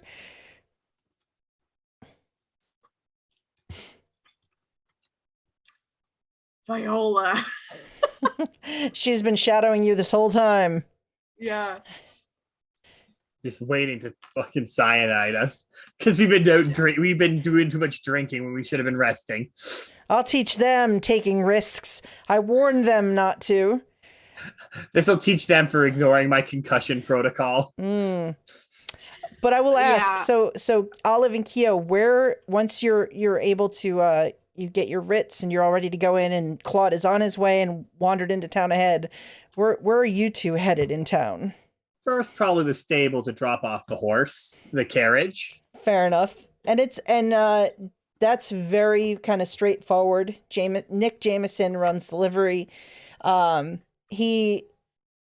It's pennies on the dot. It's not even really all that expensive to kind of stow your horses and have them fed. It's you don't even have to take it off the top of any money. He just says, if there's anything you need, just let me know, and I can help you out if I can point you in the direction of anything. I think we know where we need to go right now, but thank you for the offer. We'll remember that. All right. And yeah, Kiyo will start to head to where Claude said he was going, because she doesn't want to split the party too much, and gets there, he's already dead. Well, I will say, Claude, since you left ahead of the ladies, so you wandered kind of into town, you kind of turn the corner on the main street. He's not like in super rush. I mean, the gambling and stuff wouldn't really start until the afternoon anyway. True. So he just moseys his way down Main Street. You pass kind of downtown. Yeah, right.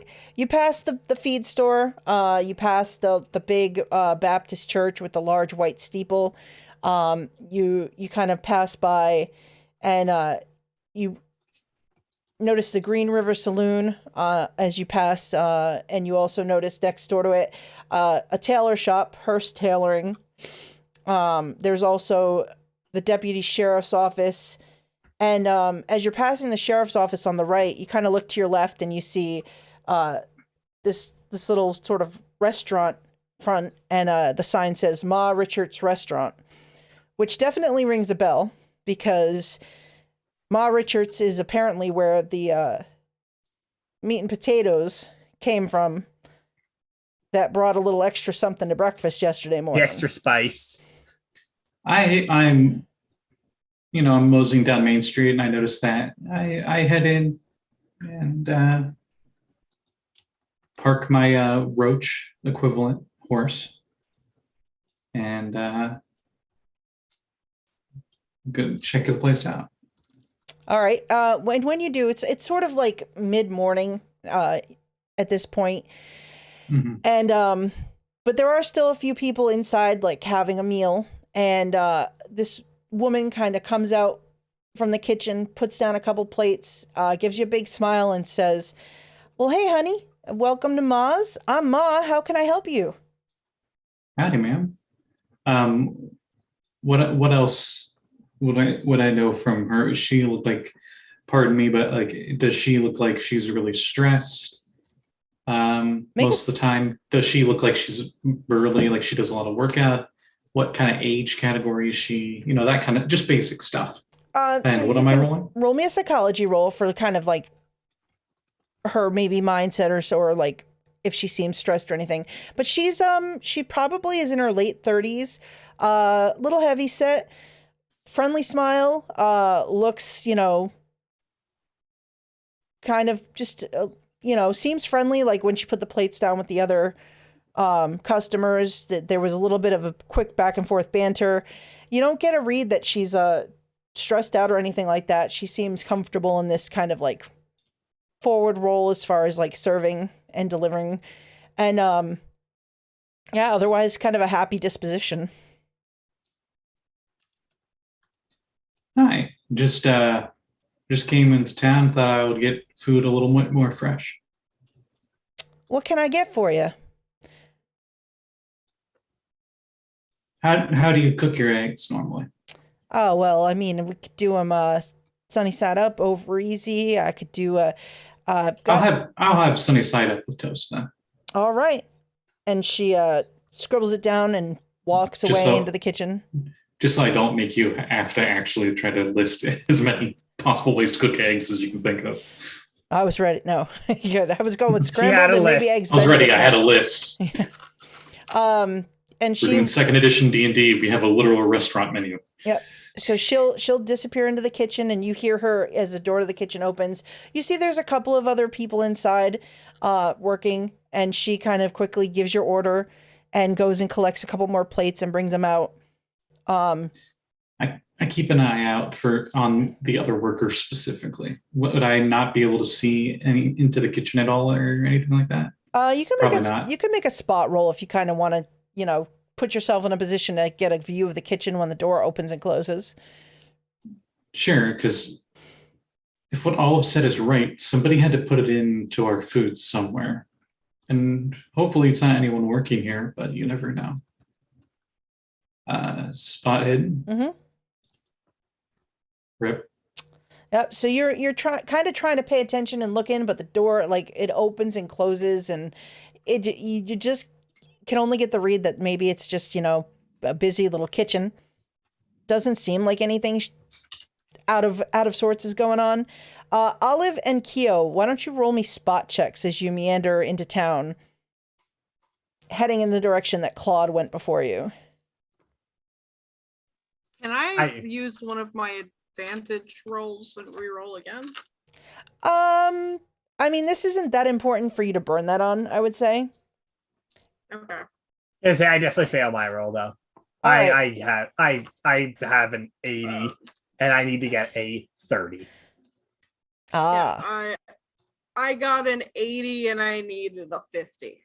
Well, all this was for you as you walk through the main street of town, and you're heading to meet Claude at the saloon where he said he'd be.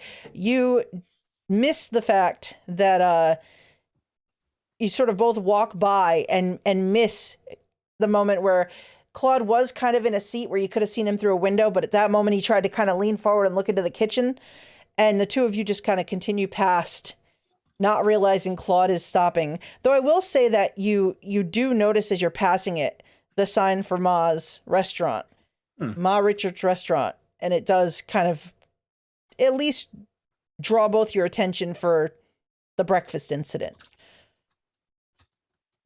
Kiyo will look to Olive as they walk by and say, "We'll have to check this place out later." But I'm sure Claude went to the casino like he said he was going to. Mm-hmm. Can't hear you. You're muted. Oh. He said, "Sure." Not you. I'm Oh. oh, okay. I didn't I'm actually like, say it either. I mouthed it. And it Kelly, still you- caught it. You genuinely made. I'm like, how the fuck did I get muted? I was in a different tab. No, it was Scotty. I say, yeah, he probably is at the casino. I kind of want to talk to the doctor.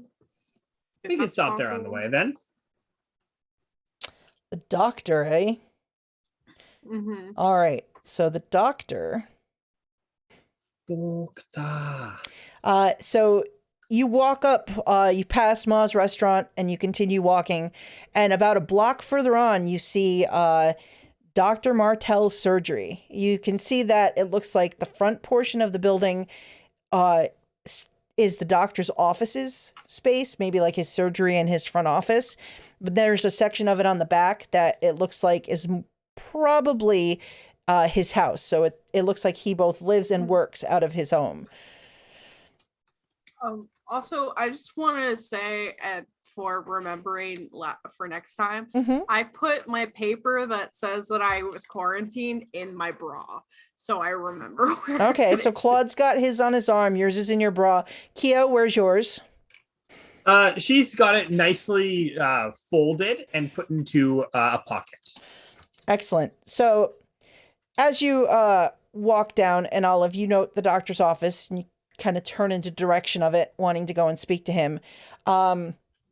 It's at this moment that there is a kerfuffle of noises from the side of the house, and the bush next to the house starts shaking and draws your attention immediately. And then from the bush burst not one, not two, but three small children tumbling over each other. And they kind of like pour out at your and Kiyo's feet. And the oldest looks to be this little boy. He looks to be about 8 years old, and he kind of tumbles into view in front of you and looks up at you and says, as he points a toy gun at both of you, he says, "Hold it right there. This is stick up."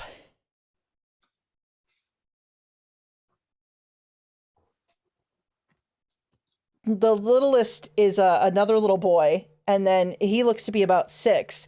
And then there's a little girl who looks to be about 8 years old. Mm.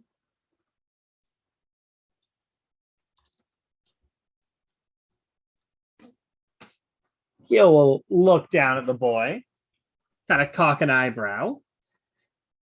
And it's very clearly a toy gun, I assume. Oh, Kiyo would both Olive and Kiyo definitely recognize it's a toy. Kiyo just kind of flashes a smile and says, "You know, for sticking people up, you should really cover your faces." The little one elbows his bigger brother and says, "Told you so." Also, you shouldn't be this close. You have a gun. The little girl's like, "Come on, you have to give him your stuff so that then he committed a crime and I can arrest him. I'm playing the sheriff." Kiyo will smile, look to Olive, and hand the boy 25 cents. The little boy takes it and goes, "Ha!" And the little girl walks over and puts her hand on his shoulder and says, "You're under arrest. Come with me, criminal." And he says, but, and she takes the quarter out of his hand and puts it in her little pocket and says, "That's evidence." She starts dragging her brother away, and the little one stands there watching after them, and he smiles up at you, and you can see like gaps in his teeth where he's lost some teeth, and he smiles and he says, if I stick you up, can I have a quarter? As long as you share with your siblings, will you? As long as I don't have to tell Ruth where I got it so she doesn't arrest me. Of course. And she'll hand him a quarter as well. Hey, look, I got a quarter! He yells, and then he runs after his siblings and back into the bushes. She'll smile. He'll smile and look to Olive. Well, it's good. She's like, well, it's good to know that the officers of the law work the exact same way as children do. And she walks towards closer to the doctor's office. All right, so as Kiyo and Olive approach the door of the doctor's office, the kids running off, scampering after each other into the bushes, and somewhere Claude is sitting waiting for his eggs and toast. I think that we're going to call it tonight, as the party has been split. They're in Santa Rosita. They've safely left quarantine.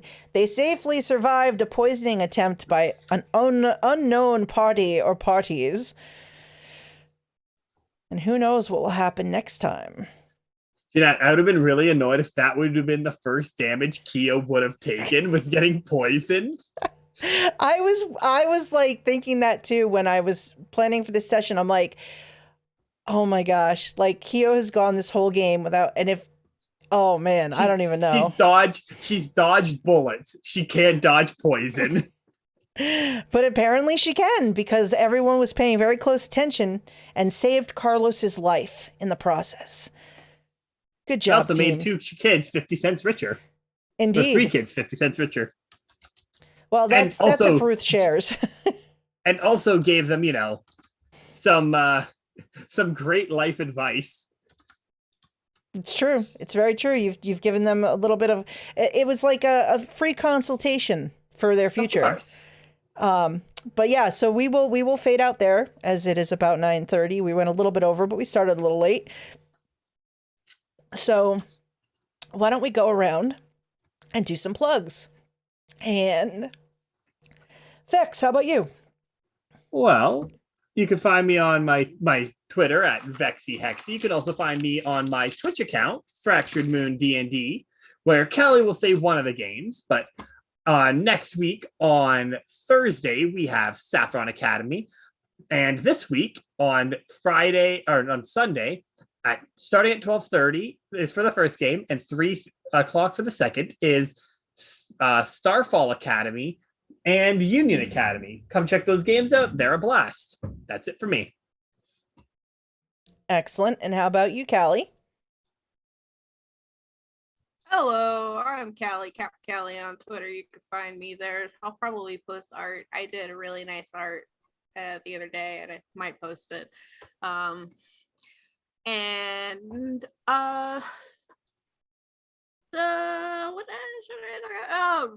Retroverse is on Friday. It's Vaccine on Scotty's channel, Scotty_Hood.